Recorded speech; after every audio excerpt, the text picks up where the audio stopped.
श्रीमन्नारायण नारायण नारायण श्रीमन्नारायण नारायण नारायण बद्री नारायण नारायण नारायण श्रीमन्नारायण नारायण नारायण श्रीमन्नारायण नारायण नारायण लक्ष्मी नारायण नारायण नारायण लक्ष्मी नारायण नारायण नारायण श्रीमन्नारायण नारायण नारायण श्रीमन्नारायण नारायण नारायण सत्यनारायण नारायण नारायण श्रीमन्नारायण नारायण नारायण श्रीमन्नारायण नारायण नारायण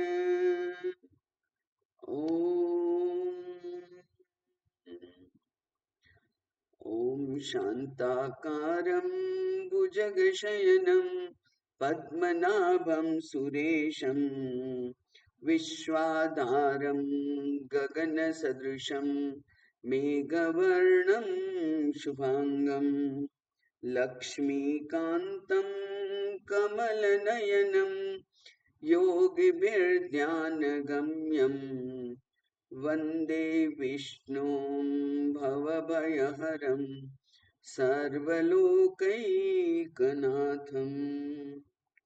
ओम भागवत भगवान की जय।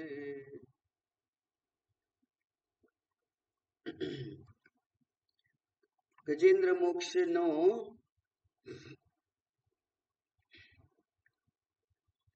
6 શ્લોક જોયા હતા આપણે, જે 7મો જોઈએ.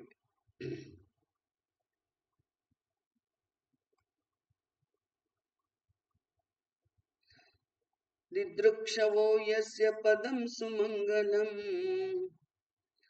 विमुक्तसंगा मुनयः सुसाधवः चरन्त्यलोकव्रतमव्रणं वने भूतात्मभूता सुहृदः समे गतिः। दिदृक्षवो, दिदृक्षा એટલે જોવાની ઈચ્છા, મુમુક્ષા એટલે મુક્ત થવાની ઈચ્છા, જિજ્ઞાસા એટલે જાણવાની ઈચ્છા. એમ અહીંયા છે દિદૃક્ષા એટલે જોવાની ઈચ્છાવાળા. દિદૃક્ષવઃ એટલે જોવાની ઈચ્છાવાળા.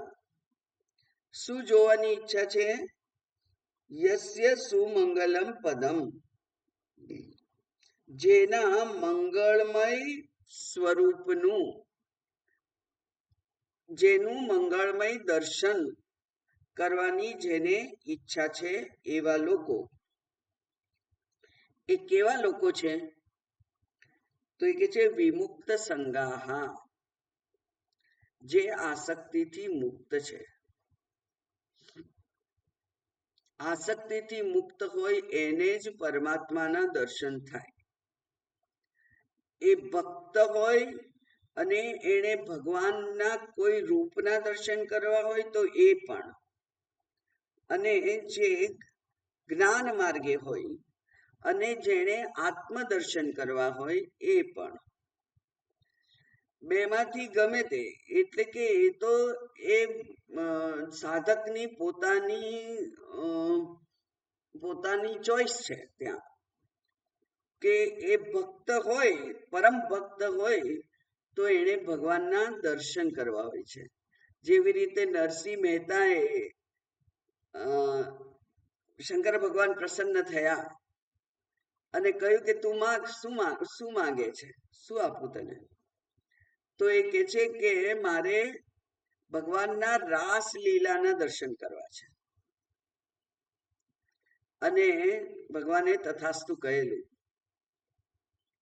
અને નરસિંહ મહેતાને રાસલીલામાં હાજર રહી અને દર્શન કરવાનું સૌભાગ્ય પ્રાપ્ત થયું હતું. હાજર રહીને એટલે મનથી. અને પછી મશાલ લઈને ઉભેલા, કારણ કે રાસ તો રાત્રે રમાયેલો, એટલે મશાલ લઈને ઉભેલા. તો મશાલમાંથી તેલ નીચે હાથ પર પણ ઉતર્યું હશે, અને મશાલનું કપડું, આખું લાકડું બધું બળી ગયું, અને છેક હાથ સુધી જ્વાળા આવી ગઈ. ત્યાં સુધી નરસિંહ મહેતાને ખબર ના પડી. અને ત્યારે લક્ષ્મીજીએ ભગવાનને કહ્યું કે તમારા જે ભક્ત છે એનો હાથ બળશે, હવે એને બચાવો. ત્યારે એમને ભાન આવ્યું હતું. એવા જે ભક્ત હોય એને ભગવાનના દર્શન કરવા હોય, અને જે જ્ઞાન માર્ગે નીકળેલા હોય એમણે આત્મ સ્વરૂપના દર્શન કરવા હોય. દર્શન તો બંને છે. આપણી પોતાની માનસિક ક્ષમતા ઉપર એનો આધાર છે.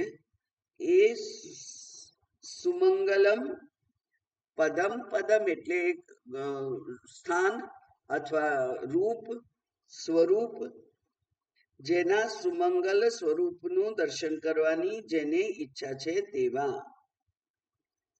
એટલે કોઈક અહીંયા જ ભાગવતમાં જ કહ્યું છે, સ્મર્તૃણામ મંગલમ અસી. જે કેવું છે, સ્મર્તૃણામ સ્મરણ કરવું એ પણ જેના માટે મંગલ છે એવા સ્મર્તૃણામ પરમમ મંગલમ અસી. આપ તો સ્મરણ કરનારોના પરમ મંગલ કરનાર છો એવા પરમાત્મા. એ વિમુક્ત સંગાહા હોય, એ ભક્તો હોય એ સંગથી રંગાયેલા ના હોય. એટલે કે વિષયો ભોગમાં રત ના હોય, એ સંબંધોમાં સંસારના કાર્યોમાં જેમને બહુ રસ ના હોય. મીરાબાઈએ લગ્ન કરેલા, રાણી હતા, અને તોય એમનું મન સંસારમાં હતું નહીં. એ તો ભક્તિમાં જ રચ્યા પચ્યા રહ્યા. નરસિંહ મહેતા, એમને તો દીકરીના લગ્ન કરવાના હતા, અને કોઈકના ઉધાર લીધેલા પૈસા આપવાના હતા. ભગવાને બધા કામ એમના કર્યા.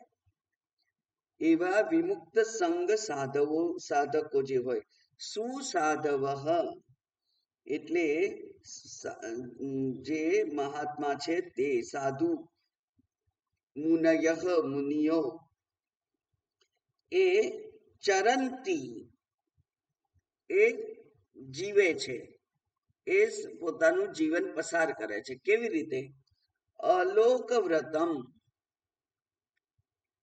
લોકવ્રત, લોકવ્રત એટલે સંસારમાં બધા જ લોકો જેવી રીતે જીવતા હોય એવી રીતે. બધા સંસારમાં કેવી રીતે જીવે છે? એટલે આહાર, નિદ્રા, ભય, મૈથુનમ સામાન્યમ એતત પશુભી નરાણામ. બધા લોકો આવું જ રીતે જીવે છે. ખાઈ પી પ્રજા ઉત્પન્ન કરી મજા કરે છે. એવું નથી જીવન જીવ્યા એ લોકો. અલોક વ્રત વરણ એટલે એમણે બ્રહ્મચર્યનું પાલન કર્યું છે. બ્રહ્મચર્યનું પાલન કર્યું હોય એવા.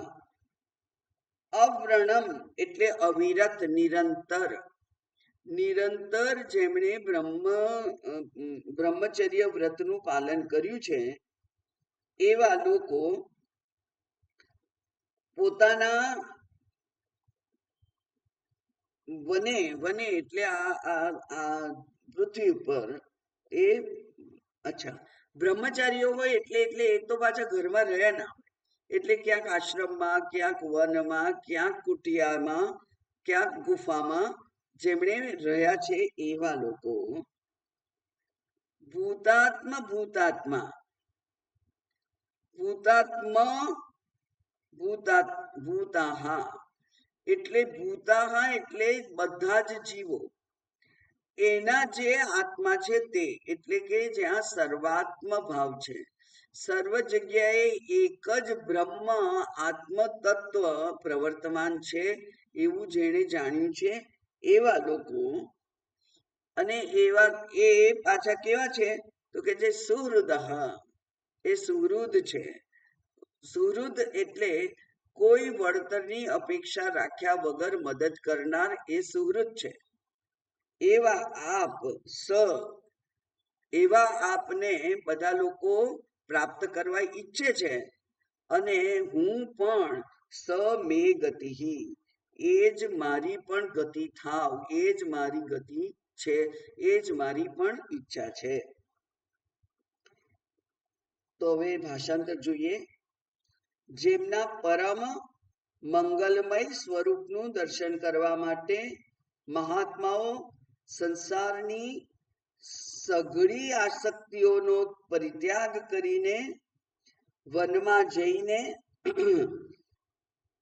બ્રહ્મચર્ય વગેરે અલૌકિક વ્રતોનું અખંડપણે પાલન કરે છે, તથા પોતાના આત્માને સૌના હૃદયમાં વિરાજમાન જોતા રહી, એટલે કે સર્વાત્મ ભાવ છે એને પોતે જીવે છે એવા સ્વાભાવિક રીતે જ સૌનું હિત કરે છે તેવા મુનિયોના, મુનય સુસાધવ, મુનિયો જેને સાધન સંધાન કરવા ઈચ્છે છે તેવા મુનિયોના સર્વસ્વ એવા તે ભગવાન મે સુહૃદ મે ગતિ, એ મારા સહાયક છે, એવો જ મારી ગતિ છે. એટલે આ અહીંયા આપણને જે સ્પર્શી જાય એવા બે શબ્દો છે. એ બે શબ્દ છે વિમુક્ત સંગાહા. આ દુનિયાની જે સૌ બધી જે ભોગ છે, શબ્દ સ્પર્શ રૂપ રસ ગંધ, એમાંથી કોઈનો એમને સંગ લાગ્યો નથી. એટલે કે એના ભોગમાં જે પોતે ભાન ભૂલી ગયા નથી એવા વિમુક્ત સંગાહા. અને ભૂતાત્મ ભૂતાહા એટલે સર્વાત્મ ભાવ. સર્વાત્મ ભાવ એટલે એ ચરમ ભાવ છે, આમ તો શ્રેષ્ઠ ભાવ છે. કારણ કે આ અંતર્યામી આત્માને તો હું જાણું છું, કારણ કે એ આ શરીરને જીવંત રાખે છે. તો આ શરીરને જીવંત રાખતો આત્મા અને આ બીજા શરીરોને જીવંત રાખતો આત્મા, એમ બે આત્મા તો છે નહીં. એટલે આત્મા જ સર્વત્ર પ્રવર્તમાન છે, અને એ આત્મા હું છું. આવું જ્યારે માનીએ, આવું જ્યારે જાણીએ, ત્યારે કોઈને પણ આપણે હાનિ પહોંચાડી શકીએ નહીં, કોઈને ઈજા પહોંચાડી શકીએ નહીં, કોઈનું અહિત કરી શકીએ નહીં, કોઈને મારી શકીએ નહીં. જ્યારે આપણે જ એ શરીર રૂપે પણ છીએ. આત્મા તો હું છું, અને એ જ આત્મા એ મચ્છરના શરીર રૂપે છે, એ જ માખીના શરીર રૂપે છે, એ જ આ બહાર ફરતા કૂતરાના રૂપે છે. એમ જ્યારે જાણીએ ત્યારે એને થયો કહેવાય સર્વાત્મ ભાવ. અને સર્વાત્મ ભાવ જ્યારે થાય ત્યારે કોઈને કોઈ ઈજા પહોંચાડી શકે નહીં, માનસિક શારીરિક કોઈ ઈજા કોઈને પહોંચાડી શકે નહીં, એવી જે સ્થિતિ એની છે એવો એ સર્વાત્મ ભાવ. તો આ સર્વાત્મ ભાવ છે એ બહુ ઊંચી કક્ષાનો એવો આત્મતત્વને જાણનાર જે સાધકો છે એનો ભાવ હોય. કારણ કે આત્મા તો એક જ છે, એક જેના શરીરમાં દેખાય તેના શરીરમાં એ એક જ આત્મા છે. અને તદ આત્મા અહમસ્મી, એ આત્મા તો હું છું. એટલે હું જ આ સમગ્ર સૃષ્ટિના અધિષ્ઠાન તત્વ રૂપે પ્રવર્તમાન છું. એ છે, એ તો જ્ઞાનની સ્થિતિ છે, પરમ જ્ઞાનની સ્થિતિ છે. એવા જે છે તે સર્વાત્મ ભૂતા, એવો જ મારી ગતિ છે અને મારા સહાયક છે. આગળ જોઈએ 8મો શ્લોક. વિદ્યતે યસ્ય ચ જન્મ કર્મ વા, વિદ્યતે યસ્ય ચ જન્મ કર્મ વા, ન નામ રૂપે ગુણદોષ એવ વા, તથાપિ ન વિદ્યતે યસ્ય ચ જન્મ કર્મ વા, ન નામ રૂપે ગુણદોષ એવ વા, તથાપિ લોકાપ્ય સંભવાય યહ સ્વમાયયા તાન્યનુકાલમ રુચ્છતિ.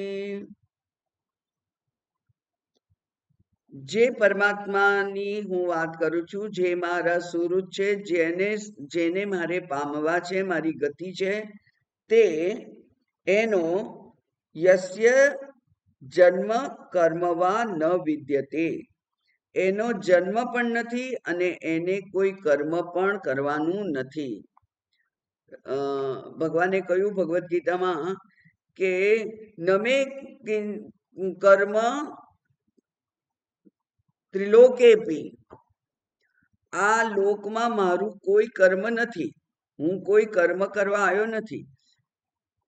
કારણ કે કર્મ કરવા માટે જે આ શરીર આપણને પ્રાપ્ત થયું છે, એ તો કર્મ કર્યાના પરિણામ રૂપે છે. પૂર્વ જન્મોમાં જે કર્મ કર્યા હશે એના પાપ અને પુણ્ય રૂપે, એના ફળ રૂપે આપણને આ શરીર પ્રાપ્ત થયું છે. અને શરીર પ્રાપ્ત થયું છે ત્યારે એ શરીરની દ્વારા કર્મ પણ થવાના છે.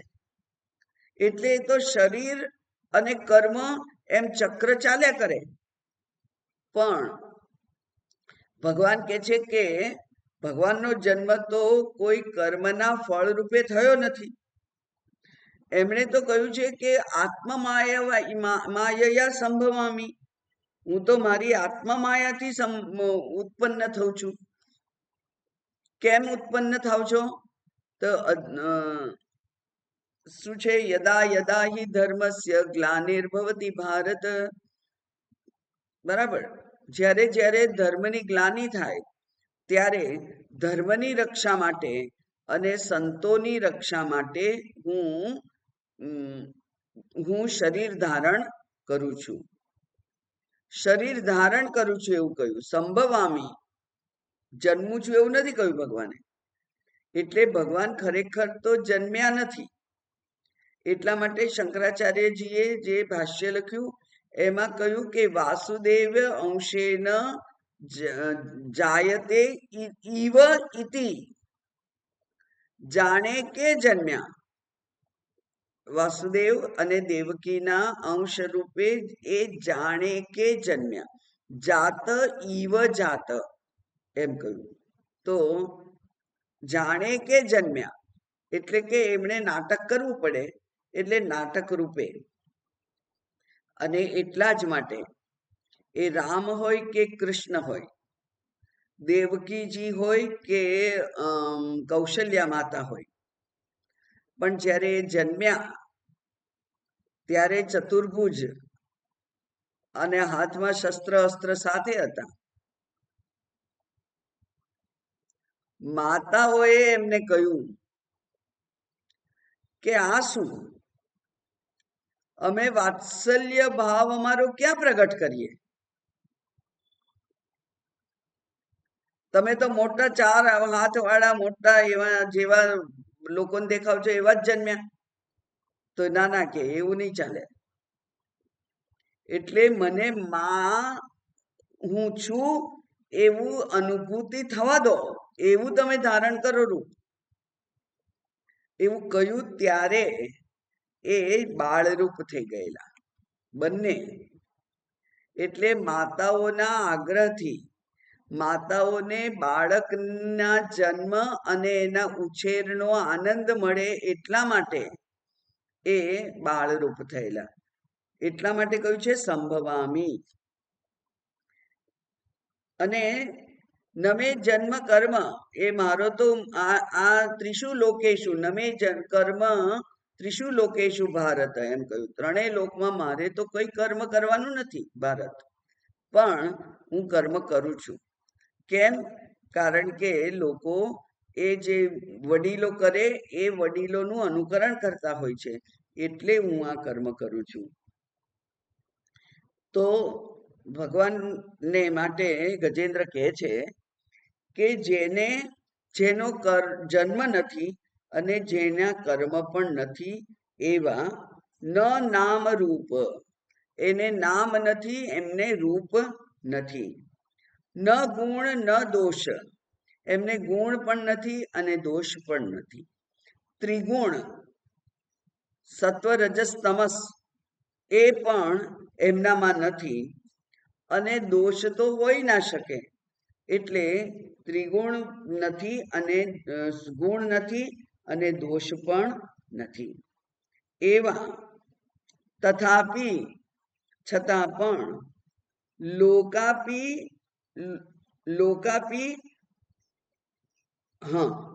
તથા પણ લોક અપ્યય સંભવાય યહ, આ લોક છે એનો અપ્યય, અપ્યય એટલે નાશ અને સંભવ એટલે ઉત્પત્તિ. તથાપી લોકનું, આ ભૂલોકનું અથવા પૃથ્વીલોકનું સંભવ અને પ્રલય, સર્જન અને પ્રલય એ બંને એ કરે છે. કેવી રીતે કરે છે? સ્વમાયયા, પોતાના માયાને ઉપર માયાના સહાય દ્વારા એમણે આ લોકની ઉત્પત્તિ કરી છે. તાની અનુકાલમ રુચ્છતિ, અને એ ઉત્પત્તિ અને વિનાશને તે કાળમાં એ સ્વીકાર પણ કરે છે. એટલે ઉત્પત્તિ થઈ તો ઉત્પત્તિ કાળમાં ઉત્પત્તિનો એમણે સ્વીકાર કર્યો, અને જ્યારે પ્રલય થાય છે ત્યારે પ્રલયનો પણ એ સ્વીકાર કરે છે. રુચ્છતિ એટલે સ્વીકાર કરે છે, એટલે કે એને અપનાવે છે કે હા, હવે સર્જન થયું, હવે વિસર્જન થયું, ઉત્પત્તિ થઈ, વિનાશ થયો, એમ એ કહે છે. એવા તો નથી તો એમના જન્મ અને કર્મ, નથી નામ અને રૂપ, તો પછી તેમના ગુણ અને દોષ વિશેથી તો કલ્પના કેવી રીતે કરાય? આમ છતાં પણ આ વિશ્વનું સર્જન, સ્થિતિ અને સંહાર કરવા માટે અહીંયા સર્જન અને સંહાર એ બેનો ઉલ્લેખ કર્યો, એટલે વચ્ચેનું સમજી લેવાનું. એટલે સર્જન, સ્થિતિ અને સંહાર એ કરવા માટે એમણે શું કર્યું? પોતાની માયાથી બ્રહ્મા, વિષ્ણુ અને રુદ્ર રૂપ એને ધારણ કર્યું. બ્રહ્માજી કહેવાયા, વિષ્ણુ કહેવાયા અને રુદ્ર પણ કહેવાયા. એટલે સર્જન, પોષણ અને સંહાર ત્રણનું કામ જેણે કર્યું તેના પોતે ત્રણ નામ રૂપ ધારણ પણ કર્યા. તે સમયે તે રૂપ તે નામથી જેમને સંબોધી શકાય એવી રચના એમણે કરી. પોતે ખરેખર કંઈ કર્યું નથી. તો એવા જે છે તે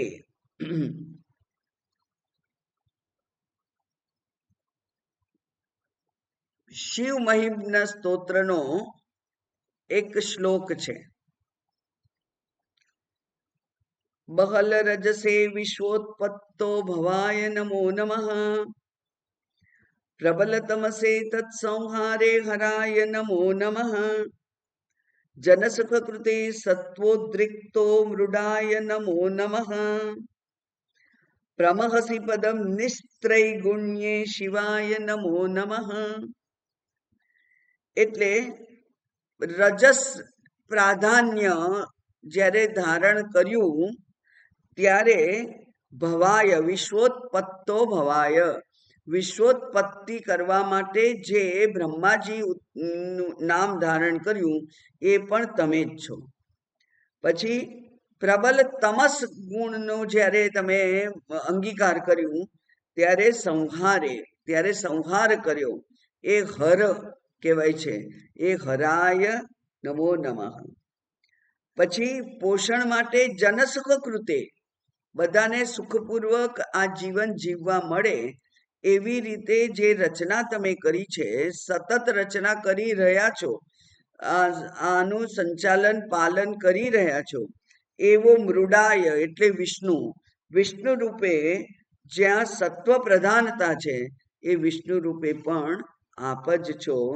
પણ પ્રમહસી પદે નિસ્ત્રય ગુણ્યે, પણ આ ત્રણેય ગુણો છે એ ખરેખર તમારામાં નથી. આપ તો કેવા છો તો કે છે ત્રિગુણથી અતીત, ગુણાતીત કહીએ છીએ જેને આપણે, એવા નિસ્ત્રય ગુણ્યે પદે શિવાય નમો નમઃ. એવા જે આપ છો તેમને હું નમસ્કાર કરું છું. એટલે અહીંયા તો ગજેન્દ્ર છે એ પૂર્વજન્મમાં વિદ્વાન હતો ને, મુનિ હતો, રાજા મુનિ બની ગયેલો જે એ હતા. અને એટલે અહીંયા પૂર્વજન્મમાં એમને જે ભગવાન માટેની જે અનુભૂતિ થઈ હશે, જે વિચાર કર્યા હશે, જે ભગવાનના ગુણોનું એમણે વર્ણન કર્યું હશે, એ બધું યાદ આવ્યું છે. એને યાદ કરી અને એ આ ગજેન્દ્ર મોક્ષ જે સ્તુતિ છે એ એમણે કરી છે. એટલે બધા જ ભગવાનના જે લક્ષણો છે એ વારાફરતી ગણાવે છે.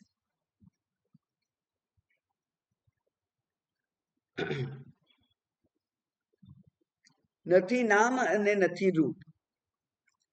તો આ જે ભગવાનના બ્રહ્મા વિષ્ણુ, પછી તો આપણે બાલકૃષ્ણ ને રણછોડજી ને જગન્નાથજી ને દ્વારિકાના દ્વારિકાનાથ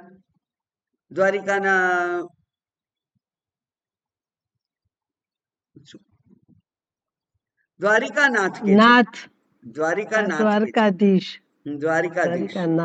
તો દ્વારિકાના નાથ, દ્વારિકાધીશ, એવા જે બધા નામ તમે ધારણ કર્યા છે. અને આપણે તો વિષ્ણુ સહસ્ર નામ, શિવ સહસ્ર નામ, પછી લલિતા સહસ્ર નામ, દેવી સહસ્ર નામ, સરસ્વતી સહસ્ર નામની અર્ચના કરીએ છીએ. તો એ બધા નામ કોના? એ કે છે કે જેના અનેક નામ છે એનું એકેય નામ નથી. અનેક નામવાન જે છે એ ખરેખર અનામી છે, એને કોઈ નામ નથી. અને એટલે જ્યારે વ્યક્તિનું મૃત્યુ થાય ત્યારે એને જે લઈ જાય છે એને ન નામી કે છે, એને નામ નથી. પછી એ માત્ર શરીર રહે છે, એનું કોઈ નામ ત્યારે પછી રહેતું નથી. નામ તો મળી ગયું, આ જે તત્વ છે એમાં નામ તો મળી ગયું. હવે જે રહ્યો છે શરીર, દેહ, એ તો નનામી છે, એટલે એને નનામી કહેવાય. તો અનામી અને નનામીમાં ફેર. અનામી એટલે જે પરમાત્મા, જેને અનેક નામ હોવા છતાં પણ એક પણ નામથી જેણે ધારણ કર્યું નથી એવા, એ અનામી. અને નનામી એટલે જેનું નામ હવે ધૂળમાં મળી ગયું, પંચમહાભૂતમાં જેનું નામ મળી ગયું એ છે એ નનામી.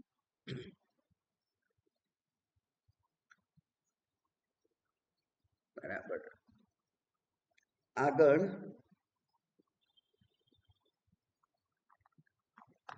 ઉપરના શ્લોકોમાં તો વર્ણન કર્યું માત્ર એમનું, અને પછી હવે કે છે તસ્મૈ નમ પરેશાય બ્રહ્મણે નંત શક્તયે અરૂપાયોરુરૂપાય નમ આશ્ચર્ય કર્મણે. તસ્મૈ નમઃ, એમને હું નમસ્કાર કરું છું. કોણ? જે ત્રિગુણાતીત છે, જેના નામ અને રૂપ નથી, જેના જન્મ અને કર્મ નથી, જેના ગુણ અને દોષ નથી, એવા જે પરમાત્મા છે એમને નમસ્કાર, એમને હું નમસ્કાર કરું છું. એ કેવા છે? કે પરેશાય, એ પરેશ છે. પર એટલે શ્રેષ્ઠ અને ઈશ એટલે ઈશ્વર. તો ઈશ્વરને પછી શ્રેષ્ઠ કેમ કહેવા પડે? તો ત્યાં યાદ કરવું પડે કે આખું મંત્રીમંડળ સ્વર્ગમાં પણ છે ને, તો સ્વર્ગમાં જે મંત્રીમંડળ છે આખું, એ બધાય દેવો છે. એ દેવોના અધિપતિ જે છે એ આ પરમાત્મા. એટલે પરેશનો અર્થ થાય દેવોનો અધિપતિ જે શ્રેષ્ઠ છે. એટલે આ બધા મંત્રીઓમાં જે ઉપરી અધિકારી છે એને કહેવાય પ્રધાનમંત્રી. એવા આ ભગવાન કેવા છે? પ્રધાનમંત્રી છે. પરેશ એટલે પ્રધાનમંત્રી, એ પરેશ છે. અને એ કોણ છે? તો કે છે બ્રહ્મ. બ્રહ્મણે એટલે બ્રહ્મને. બ્રહ્મ જે સર્વવ્યાપી છે, જે સર્વશક્તિમાન છે, જે સર્વજ્ઞ છે. બૃહત્વાત બ્રહ્મ, જે બધું બધે એ જ ફેલાયેલા છે, એ બ્રહ્મ. સર્વમ ખલુદમ બ્રહ્મ જ્યારે કહે શાસ્ત્ર, ત્યારે બ્રહ્મ સિવાય બીજા કશાનું અસ્તિત્વ જ નથી, એટલું વિસ્તાર જેનો છે, જેના એનો એ બ્રહ્મણે અનંત શક્તયે, અને એમની શક્તિનું માપ ના કાઢી શકાય, એટલે અનંત શક્તિ. કારણ કે આપણામાં પણ કેટલાય લોકો એવા છે, કેટલાય ધનિક લોકો, ઉદ્યોગપતિઓ, જેમને એક કરતા વધારે ઉદ્યોગોમાં એમનું નામ છે. પેટ્રોલિયમમાં પણ એ ને આ શું કહેવાય ને વાઈફાઈ શક્તિમાં પણ એ, બધામાં રિલાયન્સ બધે અનેક શક્તિઓ છે, પણ એમની અનંત શક્તિ નથી. ભગવાનની અનંત શક્તિ છે. એનો મહાત્મા હસાવવું હોય ત્યારે એમ કહે છે કે પહેલા તો એક જ વૈદ્ય હતા, પછી એ વૈદ્યને પણ એ જમાનામાં વેદમાં પણ શસ્ત્રક્રિયા કરવા વાળા અને દવા આપવા વાળા એમ બે હતા. એટલે ફિઝિશિયન અને સર્જન એમ બે જ ભાગ હતા. પછી હવે તો 25-50 થઈ ગયા હશે, જેના કેટલાયના નામ આપણે સાંભળ્યા ના હોય, એવા બધા જ એટલા બધા ડોક્ટર લોકો છે. અને એટલે એવું થાય તો નવાઈ નહીં કે તમે ઈએનટી પાસે જાઓ તો એ એમ કે હું તો ડાબા કાનનો નિષ્ણાત છું, જમણા કાનની મને ના ખબર પડે, એવું પણ થશે. એટલી બધી વિવિધતા, એટલી બધી ડાયવર્સિટી આવી ગઈ છે આપણામાં, જ્યારે આ બધી જ શક્તિઓ આ પરમાત્મામાં છે. કેવી શક્તિ છે? પેન્સિલની અણી મૂકીએ એવડું જ નાનકડું જંતુ હોય,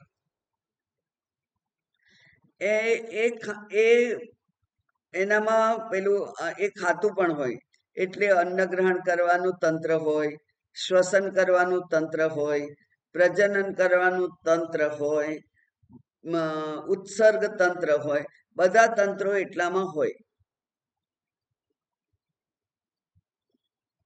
એવી તો કેવી શક્તિ છે એમની કે જે આટલા નાના જંતુનેનું પણ શરીર રચના કરી અને એને સામર્થ્યવાન બનાવી શકે. અને મોટા મોટા ડાયનોસોર જેવા મોટા પ્રાણીઓ હોય એની પણ શરીર રચનાની આવડત જેનામાં છે તે એવા અનંત શક્તિ, જેની શક્તિઓનો આપણે કલ્પના ના કરી શકીએ એવા અનંત શક્તિ જે છે તે અરૂપાય અરૂપ અયરૂપાય ઉરુરૂપાય અરૂપ ઉરુરૂપાય અરૂપ. કેટલાક લોકો જે અરૂપ નામ પાડે છે એટલે પાસા પાડ્યા વગરનો હીરો એ અરૂપ. પછી પાસા પાડે પછી એ હીરાને રૂપ મળે અને એ હીરાની કિંમત થાય. પણ પેલો જે આટલા પથ્થર રૂપે મળ્યો, અને એટલે પેલી વાર્તામાં આવે ઉપનિષદની કે પેલા પાસે પારસમણી હતો, પણ એને ખબર નહીં કે આ પારસમણી છે, આ પથ્થર છે. એ તો ચટણી વાટે એનાથી. જ્યારે એને બીજા કોઈકે જોયો ત્યારે કોઈકને આની પાસે, આણે આની પાસે મોકલ્યો, આણે આની પાસે મોકલ્યો, આણે એની પાસે મોકલ્યો, અંતે ઝવેરી પાસે ગયો ત્યારે ખબર પડી કે આ તો અત્યંત કિંમતી એવો પથ્થર છે જેનાથી પેલો ચટણી વાટતો હતો. તો એ તો ઝવેરીને ખબર પડે. એમ આ જે રત્ન આવે છે એ રત્ન એ ઝવેરીને ખબર પડે અને પછી એની કિંમત આંકી એની વેલ્યુ કરી અને એને પાસા પાડી અને પછી એની કિંમત મૂકે. એટલે લાખો રૂપિયાનો, કરોડો રૂપિયાના એક એક હીરા એવા હોય છે એ.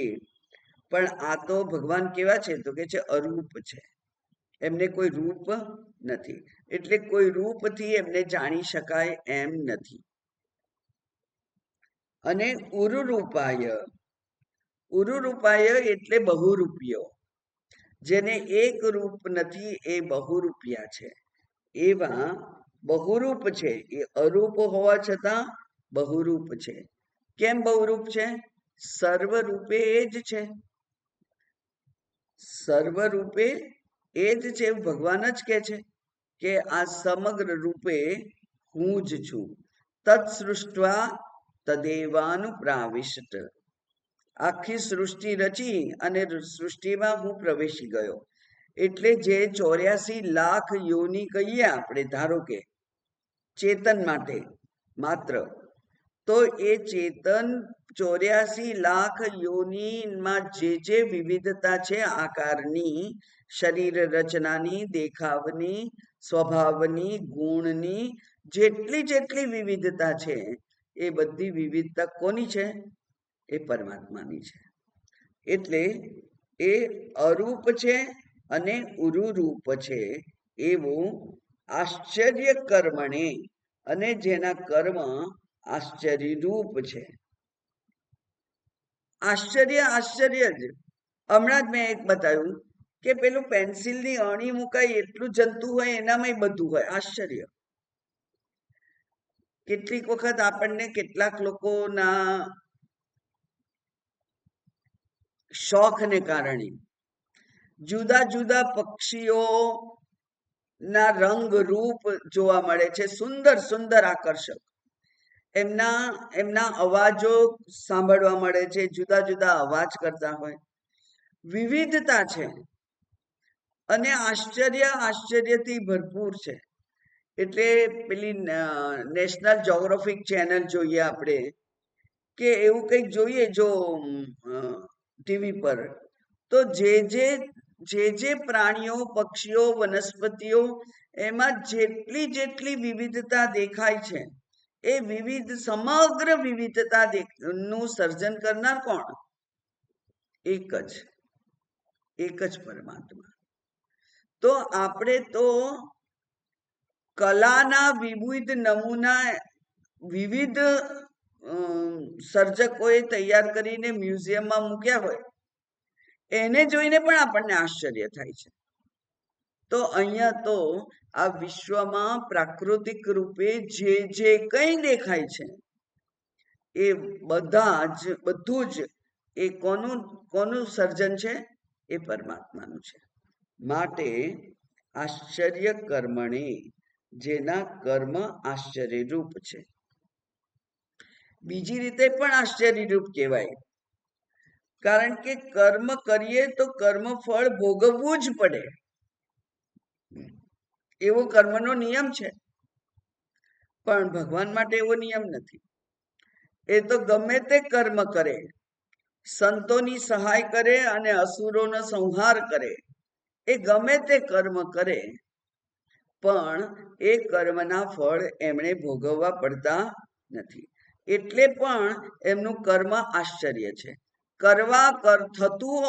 થતું હોય એવું દેખાવા છતાં પણ એ કર્મનું કોઈ ફળ એમણે ભોગવવું ના પડે, એ પણ આશ્ચર્યરૂપ કર્મ છે. આપણે પણ જો કર્મના ફળનો સંપૂર્ણ સમજપૂર્વક ત્યાગ કરી શકીએ, તો જે કર્મો આ શરીર દ્વારા થાય એ બધા જ કર્મ આશ્ચર્ય આશ્ચર્ય આશ્ચર્ય જ કહેવાય. વિવિધતામાં સમાનતા છે. બધા જ ને કીડીને કણ, હાથીને મણ મળી રહે છે. બધા જ ની ઉત્પત્તિના ની વ્યવસ્થા કરેલી છે, સર્જનની વ્યવસ્થા કરેલી છે, પોષણની વ્યવસ્થા કરેલી છે, નાશની વ્યવસ્થા કરેલી છે. એટલા માટે કોઈ પણ પ્રાણી, પશુ, પક્ષી, મનુષ્ય, કોઈ પણ જાતિ હોય, એનો અતિરેક ક્યાંય થઈ જતો નથી અને દુષ્કાળ પણ ખાસ પડતો નથી. દુષ્કાળ જ્યારે પડે છે, એમ કે છે કે અમુક સ્પીસીસ એક્સટિંક્ટ પર છે, હવે એ નિર્મૂળ થઈ જશે એવું વૈજ્ઞાનિકોને જ્યારે લાગે, ચિંતા વ્યક્ત કરે, ત્યારે એમાં કંઈક ઉપાય એમને જડે છે. અને એ નિર્મૂળ થવા માટેનું કારણ પણ આ મનુષ્યનું જે અયોગ્ય વર્તન છે પ્રકૃતિ પ્રત્યે, એટલે એ નિર્મૂળ થાય છે, બાકી ના થાય નિર્મૂળ. ભગવાનની રચના તો એ ચક્ર ચાલ્યા જ કરે એવી જ છે, અને એ ચક્ર ચાલ્યા જ કરે એવી રચના હોવાને કારણે જ આપણા જેવા જેને આ ચક્રમાંથી નિવૃત્ત થઈ જવું છે, એને અત્યંત સન્નિષ્ઠ પ્રયત્ન કરવા પડે એવા છે. સામાન્ય રીતે નિવૃત્ત નથી થઈ શકાતું, ચક્રમાં ચાલુ જ રહેવું પડે. પણ હા, તમારી સમજ શક્તિ છે પૂર્ણ ખીલેલી, અને તમને માર્ગદર્શક પણ પ્રાપ્ત થયા છે, તો તમે આ ચક્રમાંથી નિવૃત્ત થઈ શકો એવું સામર્થ્ય પણ તમને ભગવાને આપેલું છે. એ પણ આશ્ચર્ય છે. એટલે આશ્ચર્ય શબ્દનો અર્થ આપણે ભગવદ્ ગીતામાં બહુ સરસ જોયેલો. અર્જુન ને ભગવાન આત્મતત્વ સમજાવે છે. અશોચ્યાનન્વશોચસ્ત્વમથી શરૂ કરી અને પછી શ્લોક સુધી એ 12-13 શ્લોકમાં આત્મતત્વનું જ વર્ણન કરે છે. એ શું વર્ણન કરે છે? ભગવાન કહે છે કે અવિનાશી તુ તદ્વિધિ યેન સર્વમિદં તતં અંતવંત ઇમે દેહાઃ વગેરે વાસાંસી જીર્ણાની યથા વિહાય નવાનિ ગૃહ્ણાતિ નરોપરાણી ન એનમ છિંદંતી શસ્ત્રાણી ન એનમ દહતિ પાવકઃ ન ચ એનમ ક્લેદયંત્યાપઃ ન શોષયતિ મારુતઃ. આવા જે છે તે એવા જે આત્મા છે એનું વર્ણન ભગવાન ત્યાં કરે છે. અર્જુનને કઈ સમજાતું નથી. એટલે ભગવાન એને કહે છે, ત્યાર પછી ભગવાન એને એમ ના સમજાયું એવું લાગ્યું, એટલે ભગવાન એને મોટિવેશનલ એક શ્લોક કહે છે કે તને ના સમજાયું હોય તો ચિંતા ના કરતો, સમજાયું હોય તો જ આશ્ચર્ય છે. આ તત્વ એટલું સૂક્ષ્મ છે કે તને જો કોઈકને એક જ વાર કહેવાથી જો એ સમજાઈ જાય તો એ તો આશ્ચર્ય છે. એટલે એક જ વાર કહેવાથી ના સમજાય, વારંવાર કહેવાથી પણ આપણને હજુ નથી સમજાયું. એવું જે તત્વ છે એવું એ સૂક્ષ્મ છે. એટલા માટે અહીંયા પણ કહ્યું કે આપના કર્મો કેવા છે, તો કે છે આશ્ચર્ય આશ્ચર્ય આશ્ચર્ય જ કહેવું પડે એવા કર્મો આપના છે. આશ્ચર્ય કર્મણે.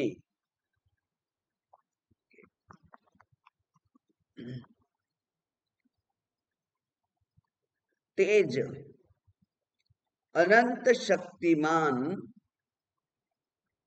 સર્વ ઐશ્વર્યમય પરબ્રહ્મ પરમાત્માને હું નમસ્કાર કરું છું. તેઓ અરૂપ હોવા છતાં પણ બહુરૂપ છે. તેમના કર્મ અત્યંત આશ્ચર્યપૂર્ણ છે અને હું તેમના ચરણોમાં નમસ્કાર કરું છું.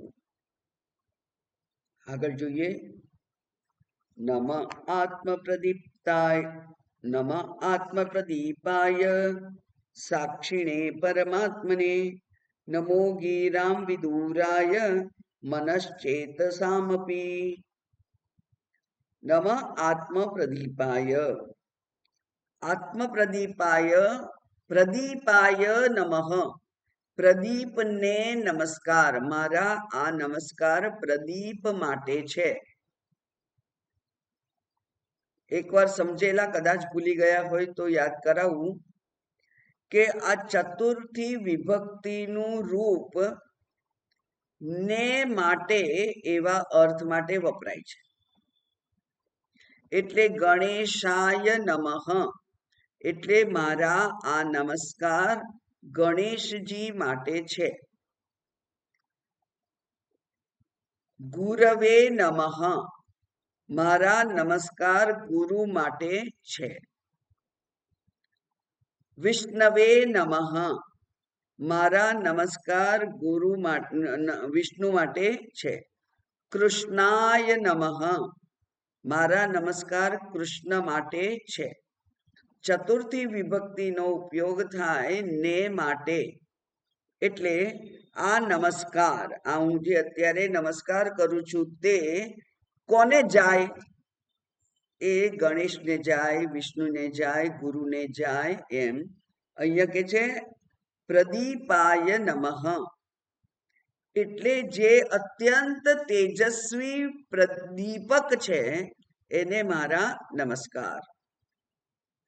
પણ આ અત્યંત તેજસ્વી દીપક એ કોણે પ્રગટાયો? તો એ કે છે એવું કોઈ નથી. આત્મપ્રદીપાય જે સ્વયં પ્રકાશ છે. આત્મપ્રદીપાય નમઃ એ સ્વયં પ્રકાશ પરમાત્માને મારા નમસ્કાર. એ કેવો છે? એ કે છે સાક્ષી છે. સાક્ષીણે નમઃ સાક્ષીને નમસ્કાર. તો સાક્ષી કોને કહેવાય? જે કોઈ પણ કર્મમાં સંમિલિત નથી પણ કર્મનો દ્રષ્ટા છે એ સાક્ષી છે. એ કર્મનો દ્રષ્ટા છે. જે કોઈ કર્મ થાય એ કર્મના દ્રષ્ટાને સાક્ષી કહેવાય છે.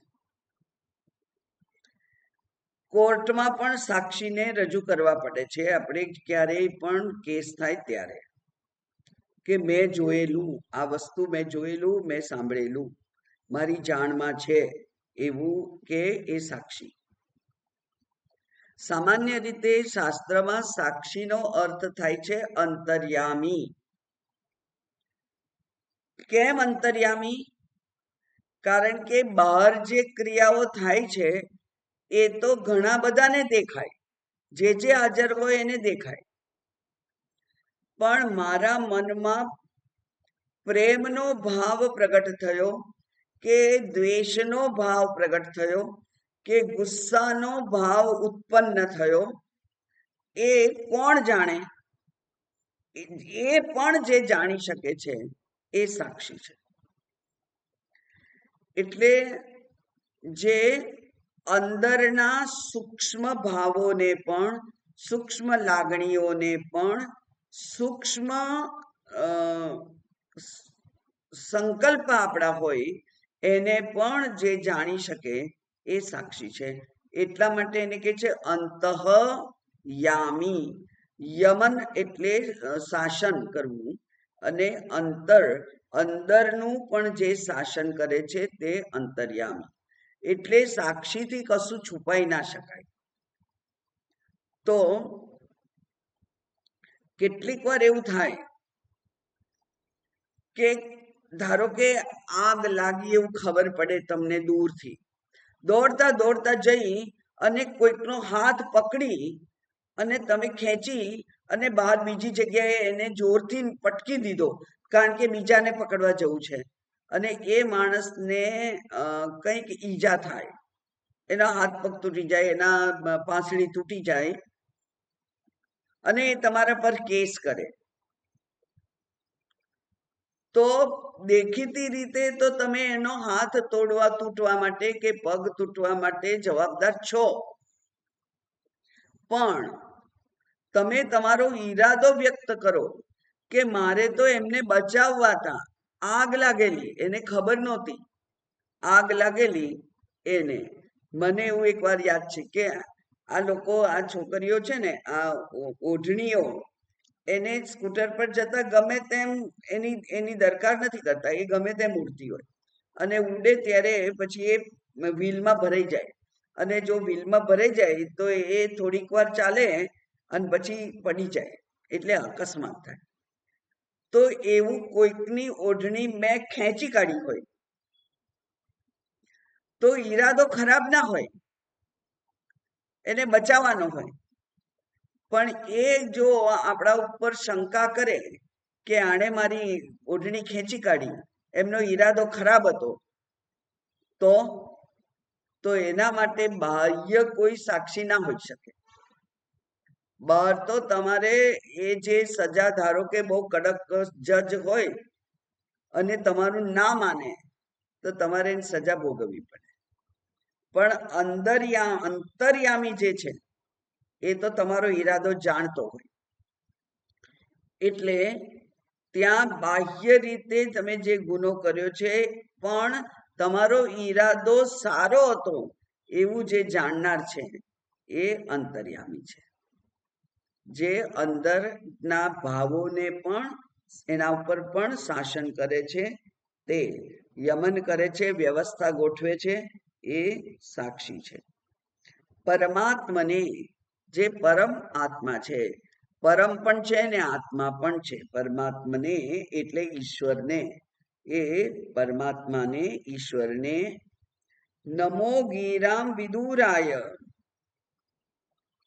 એ કે છે કે ગીરા એટલે ભાષા, અને ભાષાથી દૂર છે. વિદુરાય એટલે ન તત્ર ચક્ષુર ગચ્છતિ ન વાક. શાસ્ત્ર કે છે કે તત્ર એ પરમાત્માની નું વર્ણન કરવા માટે ચક્ષુ પણ સક્ષમ નથી, અને વાક શબ્દો પણ સક્ષમ નથી, શબ્દો એનું વર્ણન કરી શકે એમ નથી એવા. પછી યતો વાચો નિવર્તન્તે અપ્રાપ્ય મનસા સહ. ઉપનિષદ કે છે કે જ્યાંથી જેનું વર્ણન કરવા માટે વાણી પણ એ સહાય નથી કરતી, એને પ્રાપ્ત કર્યા વગર વાણી પણ પાછી પડે છે, એ પરમાત્મા છે. તો ગિરામ વિદુરાય એટલે જે વાણીથી જાણી શકાય એમ નથી તે. આપણા માટે તો અહીંયા મોટો પ્રશ્ન છે